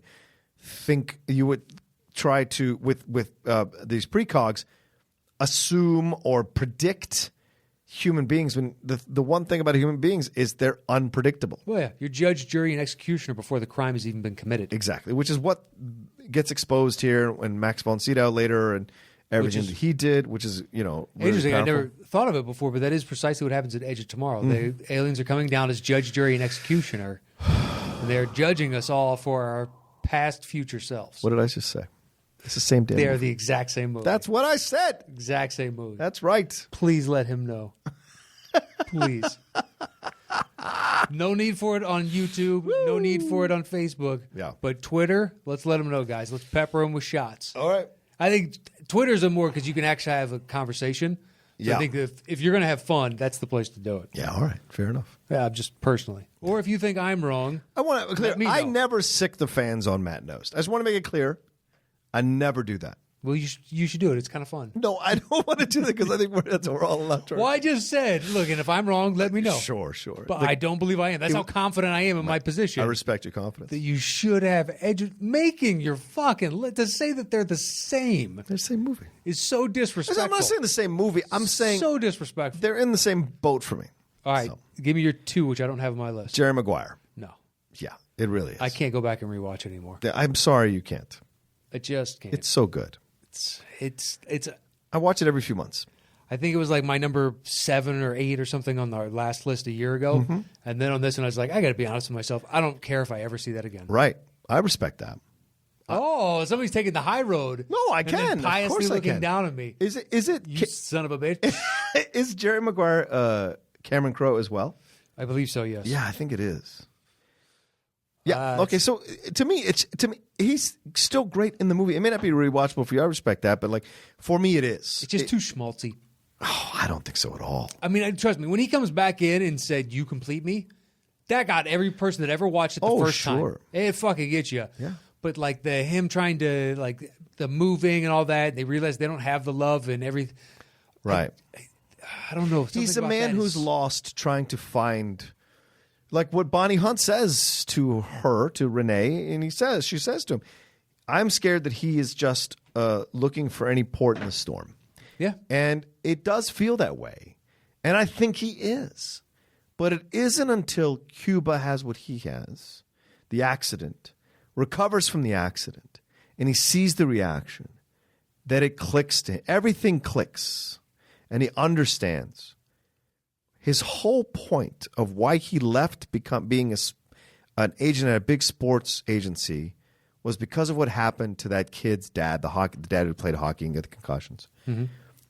He realized the lie he was perpetrating, right? But then in desperation to have a career, to pay his bills, to have a life, he did not know what the decision was going to cost him.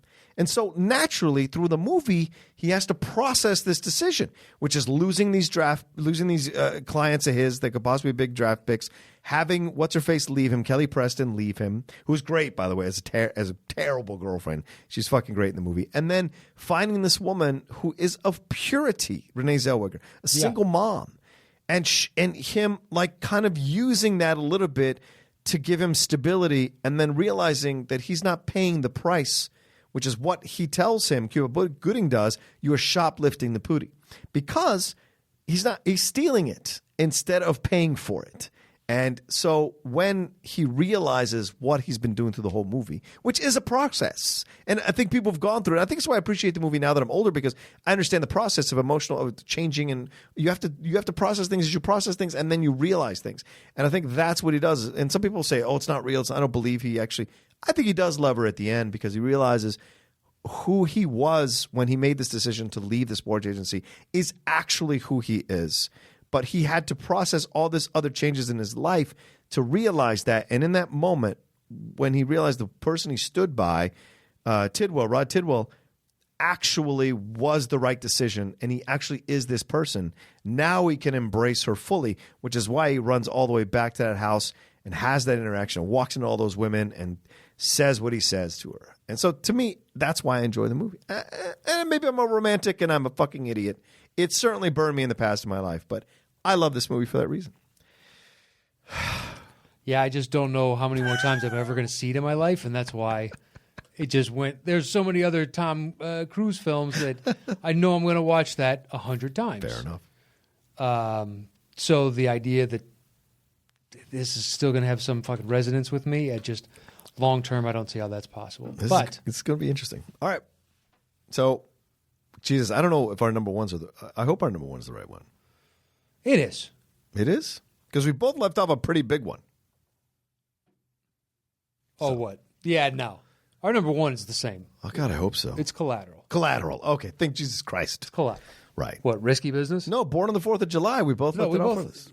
We both don't like that movie, Yeah, we right? both. When we originally did that, we both discovered, thank God, don't care for Born on the 4th of July. Every once in a while, Matt and I are in sync. We come from two completely different backgrounds, and we find ourselves in sync about certain movies. And I find such a kinship with that when that happens, because sometimes I feel like I'm by myself. Born on the 4th of July is you're paying a penance societally watching that for having gone through Vietnam. Right. And I didn't live through that situation. Nope. So I don't need a scab pulled off to like feel the anguish of the moment and what it did to. I already know all these stories. Yeah. And I just don't care. Plus the prosthetics and like the hair pieces and all that stuff that he wears is so distracting to me. I don't think he's yet the master actor that he wants to be in this movie. I think he's getting there, but this is like preseason. That movie's like preseason before the season, and that's what it feels like to me. Yeah, I don't find his character particularly compelling within it. Yeah. He seems whiny to me. Yes, and agreed. That's brutal to say about somebody that sacrificed as much as that real person did. It's just his portrayal on film is just... he's just mad about everything. He's mad about everything. It's just, what did you expect? You were going to war. Sometimes it ends up to be thankful you're not dead. I don't know what to tell you because I feel like an asshole thinking this because I didn't have to sacrifice that much to have my citizenship in this country. Others have. So it's shitty of me to sit here and go, woo, woo, woo. Right. But at the same time, it's like, if I got to pay money to watch this, man. Yeah. And look, it's an Oliver Stone film. And I think it's a really hard thing to be at this age and have a filmmaker that you used to love. His films don't appeal to me much anymore. Like, honestly, I own The Doors, but I only watch it for the musical sequences. JFK. I haven't seen that for years. Yeah, it will say I just, The Doors is one of my favorite groups, is why I own the movie. But like JFK, I wish I could love that again the way I did before, and I don't. And Platoon, I don't go back to often. Nope. God, what else is there? Of the Vietnam ones, Hamburger Hill, I don't watch. Right, Hamburger like Hill. They came out with a slew of those in the early to mid 80s. That's the did. other thing. It was overkill. Yeah.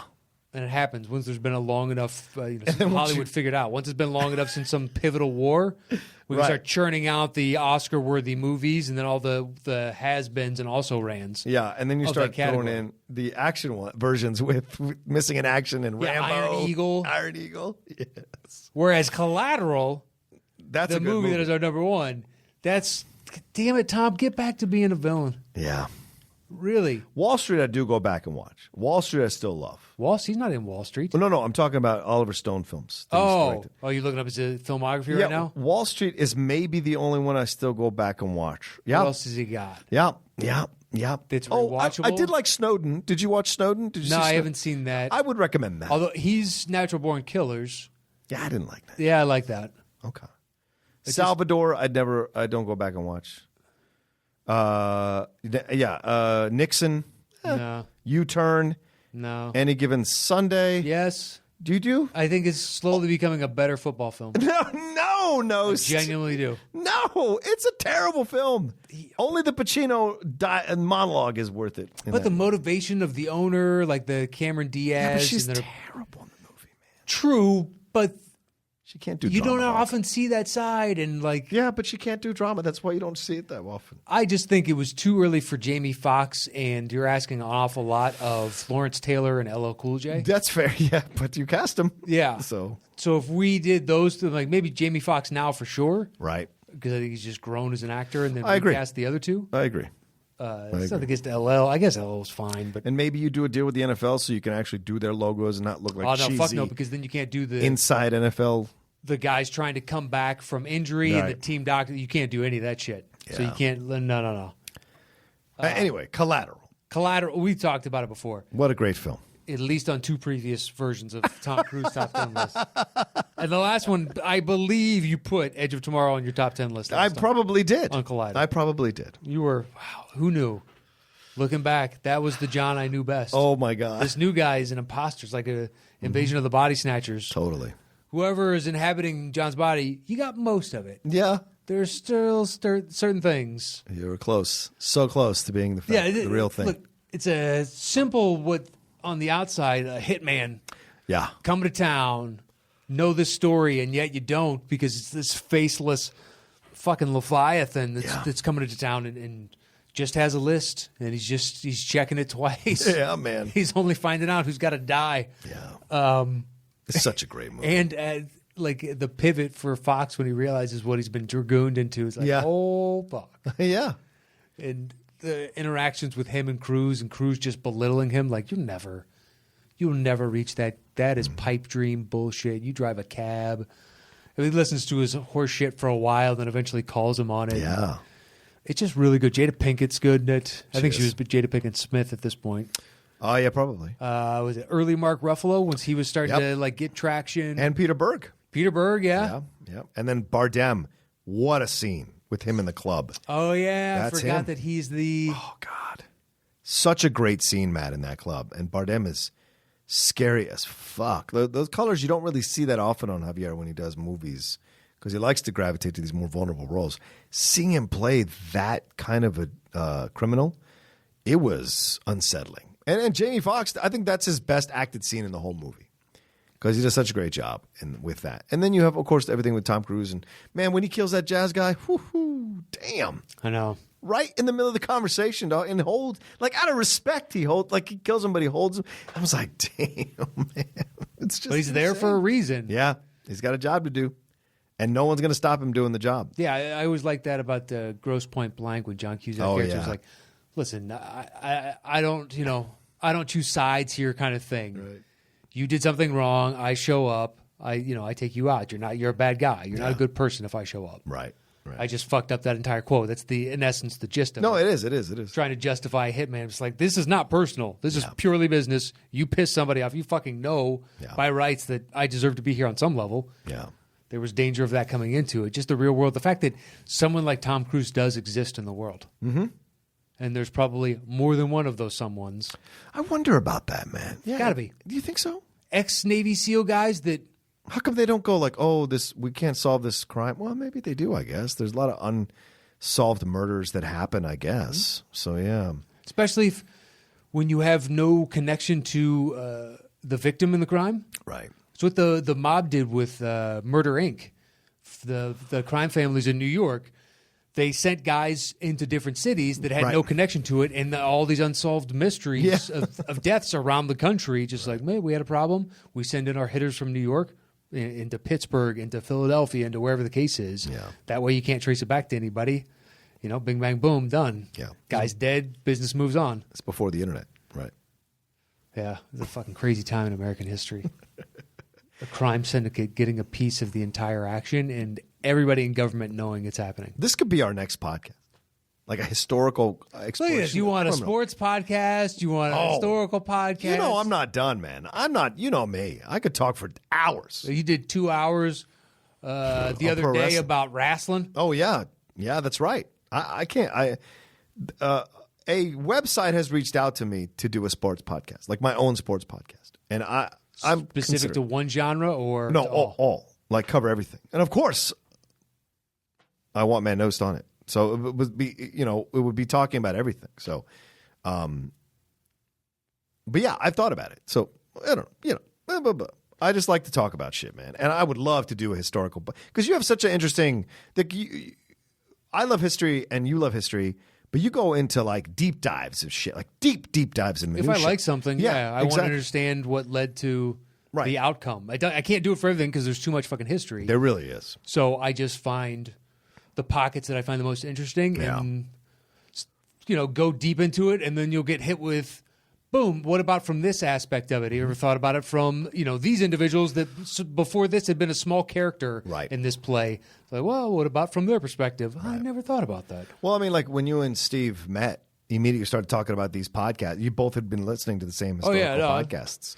Yeah, as I've told you before, if it's not basketball, kind of sports in general, mainly basketball or history, I don't listen to it for a podcast. Yeah. So if I show up to do somebody's movie podcast, have you listened? No, this is not about you. This isn't. I'm so big for my britches, I'm not going to listen to your show. It's if you don't talk about history or basketball, I pretty much don't listen. Yeah, exactly. I will do some current event stuff just to catch up, but for the most part, no. Yeah. All right. Well, that's our separate lists for the top 10 show for it's Tom my Cruise. turn to bang. It is your turn to bang. So I will do the writing. All right. So Collateral is one. Which means all my choices will be on here. Let's see here. And I don't have your 2, but you have my 2. Do I have your 2? Yep.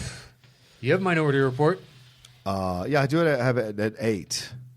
So. Because your 2 I don't even have. I don't know what that means.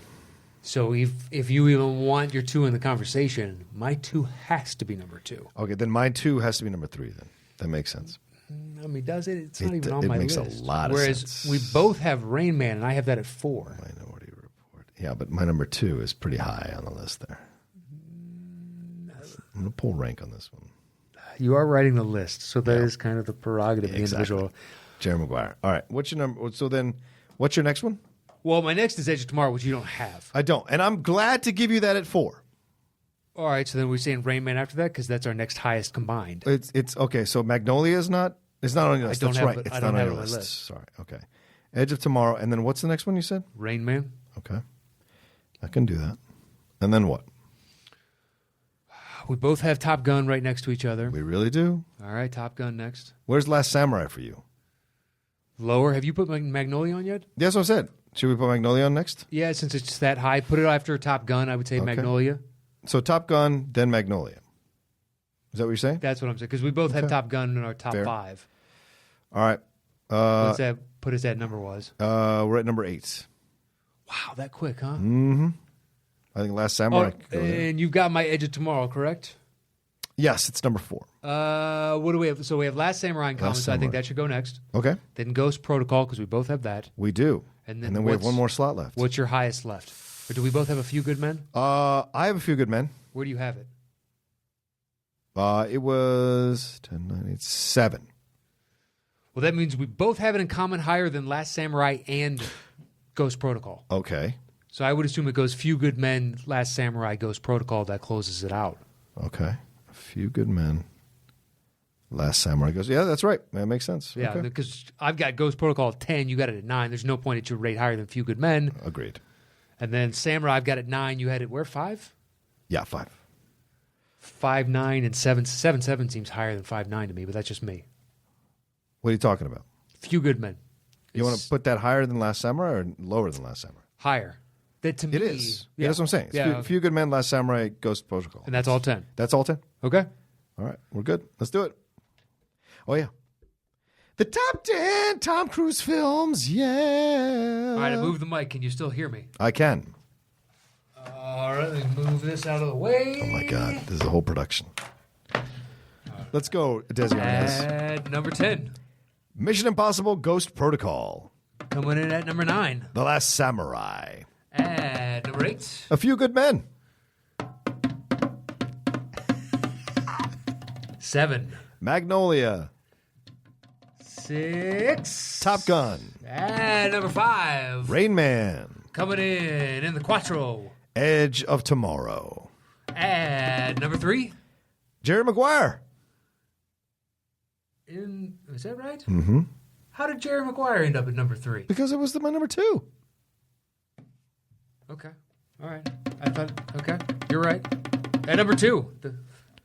Minority Report. Go. You're right. It was your number 2. I thought it was your number 3. No. And it went down. Anyway. And finally, our number 1 Tom Cruise movie is? Collateral. That's good stuff. A lot of good choices on this list. Did you have any honorable mentions? We didn't do this for Denzel, so we should do this for here. No. Okay. I had 4 or 5. Well, I mean, it's Rogue Tom Nation, Cruise. Color of Money, The Firm, American Made, and Tropic Thunder. I almost put Tropic Thunder. The Firm is the only one of those that I had written down on the side. Okay. American Made I enjoyed, but it's kind of, it's a 2-act film, and I don't know, there's not a lot of substance to it. It's not his fault, but. Yeah. All right, that's our top 10 Tom Cruise movies. Do you have Wiley's list? Oh, yeah, let's do Wiley's list. Sorry about that. Thank you, Wiley, for suggesting this and for being a boss hog level contributor to the Top 10 show. Talk into the mic. Can I hear you? Yeah, can you hear There me? you go. Yeah, I can. All right, so let's do your list, Wiley Todd. He said, thanks. I'm so happy that you guys are doing this. Do we go 10? Yeah. 10 to 1. Okay, so number 10 is Cocktail. Okay. Number 9 is The Last Samurai. Number 8 is Mission Impossible Rogue Nation, although he has it Rouge Nation. No offense. Number 7 is Minority Report. That seems so low. Number 6, Collateral. That's really low. What are we talking about? Number 5, Rain Man. Number 4, A Few Good Men. Okay. Number 3, Jerry Maguire. All right. Number 2, Top Gun. And finally, number 1 is? The Color of Money, son. No Edge of Tomorrow on this list either. Yeah, he also has The Color of Money at number 1. I know, I'm not trying to crow. Yeah, you can't. Wiley, I love you, buddy. But The Color of Money is your number 1. It didn't rate either of our lists. That means we're both calling bullshit. Yeah, we're kind of a little bit of bullshit. But you know what? You sent us such great gifts last week. We can't be mad. Yeah, no, and you've been a supporter of us on Patreon for a long time. And to all of our now over 300, our hundreds of patrons out there, we can't say thank you enough. If you'd like to suggest a topic, go to patreon.com/the top 10 and subscribe at the Boss Hog level. Boss Hog. And hit us up on Facebook at facebook.com/groups/the top 10 show with the number 10. Yeah. And me on any social media at Matt Knost, MATTKNOST. And you can find me at The Rocha Says on Twitter and on Instagram, ROCHA. See all the many things I'm doing on there. And Matt, what else do we need to? Is that it? Oh, yeah. Well, I'm at Comic-Con this week, but I think when I come back, Matt and I will have everything squared away. Oh, yeah. Right? We should have, by the time you're hearing this, if he didn't have Comic-Con, then we would probably be announcing, hey, we got T-shirts for you. So technically, when you hear this, we may have T-shirts up. Hit us up on Twitter and to find out, because if we do, that's where we'll announce. We'll put it there. We'll put it on Facebook, and we'll put it on Patreon. We're waiting on one final form from the U.S. government, and then we are done. We are officially people that can offer T-shirts at that point. It's a lot of hoops to jump through. There is. But, just find us, when you're checking in with the show that day or whenever you do. Try and find us, if you haven't already, on Twitter or anywhere else, and you'll know there. Otherwise, the week after, for sure, we're just waiting on one stinking piece of paper. But we had to record this in advance. And we did. For anybody that had sent us something and you were expecting us to talk about it on this show, it probably got here in the mail, but we had to record in advance, so we'll be doing that in the future. Yeah. And and if you want to send us something, people have been asking about this address over and over again. What's the address, Matt? It's send it to Matt Knost at 108 South Highland, Fullerton, California 92832. And if the spirit moves you to do so, fantastic. If you don't want to, don't worry about it. We're not asking for gifts. No, we're not. But people do hit us up quite consistently for the address, so might as well be good about saying it, so that way it's one less step in the process. Make it easier for all involved. Absolutely. But, I think that is it for us at the Top 10 this week. You enjoy Comic-Con? Thank you, sir. I'm going to do my best, and I'm trying not to get the monkeypox or whatever you called it. That's right. We'll see. All right. We'll talk to y'all next week on the Top 10 show. Have a great week, everybody. Bye-bye.